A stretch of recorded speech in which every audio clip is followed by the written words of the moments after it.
આપણા શરીરમાં જે ખોરાક લઈએ છે એ ખોરાકનો શું ઉપયોગ છે? શક્તિ આપવા ઉભા થઈને જવાબ આપો. શક્તિ આપવા માટે. શક્તિ આપવા માટે. ઓકે, તો એ ખોરાક આપણા શરીરના જુદા જુદા કોષો સુધી પહોંચે છે, બરાબર? તો એ ખોરાકને આપણે કહીશું હૃદય. ઓકે, તો આપણે આજે હૃદયની રચના શીખવાના છે. તો હૃદય શું છે એને પહેલા સમજીએ. તો આપણને બધાને ખબર છે કે આપણા શરીરમાં હૃદય ક્યાં આવેલું છે? કઈ બાજુ આવેલું છે? ડાબી બાજુ આવેલું છે. Okay, very good. અને ડાબી બાજુ એ આ છાતીના પોલાણના ભાગે આવેલું હોય છે. હૃદયનું કદ એક મુઠ્ઠી જેવા કદનું છે. અહીંયા મારી પાસે હૃદયનો એક મોડેલ છે. ઓકે, આપણે બધા જોઈ શકીએ છીએ.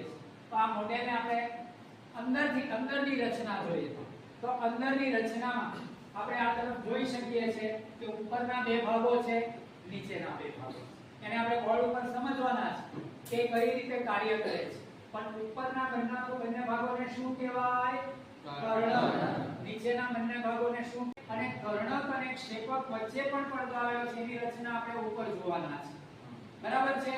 તો આપણા દરેકના હૃદયમાં આ રીતે 4 ખંડો આવેલા છે. એટલે માણસનું હૃદય કેવું છે? ચતુષ્ખંડી. કેવું છે? ચતુષ્ખંડ. આ શું થવાનું? ડાબું કર્ણક. આ શું થવાનું? ડાબું ક્ષેપક. આ શું થવાનું? જમણું ક્ષેપક. જમણું ક્ષેપક.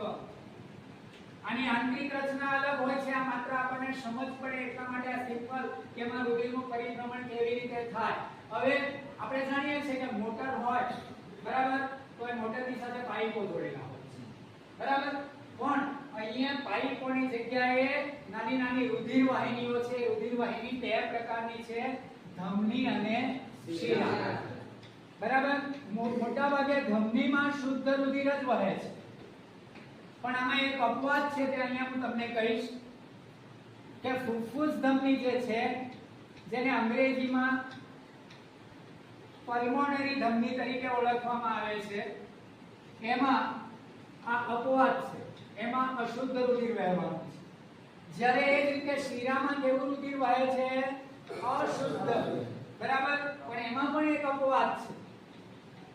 એમાં અપવાદ કયો છે? તો કે ફુફુસ શિરા છે, જેને આપણે પલ્મોનરી વેઇન તરીકે ઓળખીશું અથવા પલ્મોનરી શિરા તરીકે ઓળખીશું, એમાં કેવું રુધિર વહે છે? શુદ્ધ. અને આમાં કેવું વહે છે? અશુદ્ધ. એટલે જનરલી આપણા તફાવતનો મુદ્દો પણ અહીંયા ક્લિયર થઈ જાય કે ધમનીમાં શુદ્ધ રુધિર વહે છે, પણ એમાં એક અપવાદ છે. શિરામાં અશુદ્ધ રુધિર વહે છે, પણ એમાં એક અપવાદ છે, બરાબર છે? તો અહીંયા જરાક આની આપણે ઝલક મેળવીએ તો આપણને બધાને ખબર છે કે આપણા રુધિરનું શુદ્ધિકરણ કોણ કરે? આપણા રુધિરનું શુદ્ધિકરણ કયા અંગમાં થાય? ફેફસામાં થાય. Very good. તો અહીંયા આપણે બતાવીએ છીએ કે અહીંયા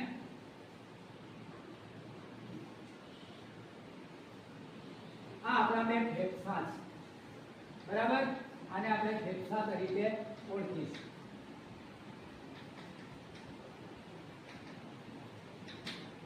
તો આ ફેફસામાંથી પલ્મોનરી શિરા અથવા અહીંયાથી ડાબા કર્ણકમાં પ્રવેશે. ક્યાં પ્રવેશે છે? ડાબા કર્ણક. અને તે સમયે શરીરના જુદા જુદા ભાગોમાંથી અશુદ્ધ રુધિર ક્યાં પ્રવેશે છે? જમણા ક્ષેપક. હવે શરીરમાંથી જે રુધિર આવે છે કેવું છે? અશુદ્ધ. એટલે કોણ લાવે છે? શિરા, બરાબર? અગ્ર મહાશિરા અને પશ્ચ મહાશિરા. એના કારણે આ ભાગ અશુદ્ધ રુધિરથી ભરાય છે, આ ભાગ શુદ્ધ રુધિરથી ભરાય છે. બંને ભાગોનું સંકોચન થાય છે. અહીંયા રહેલા બંને વાલ્વો ખુલે છે, એટલે કર્ણકમાંથી જમણા કર્ણકમાંથી અશુદ્ધ રુધિર જમણા ક્ષેપકમાં અને ડાબા કર્ણકમાંથી શુદ્ધ રુધિર ડાબા ક્ષેપકમાં આવશે. આ જમણા ક્ષેપકમાં આવેલું રુધિર ફરી પાછું બંને ક્ષેપકોનું સંકોચન થશે. તે સમયે અશુદ્ધ રુધિર શુદ્ધ થવા માટે ક્યાં જશે? ફેફસા. કોના દ્વારા? ફુફુસ ધમની દ્વારા અથવા પલ્મોનરી ધમની દ્વારા. તે સમયે ડાબા ક્ષેપકમાં આવેલું શુદ્ધ રુધિર મહાધમની દ્વારા ક્યાં જશે? શરીરના જુદા જુદા ભાગો સુધી જશે. આ હૃદયની રચના ખ્યાલ આવી ગયો?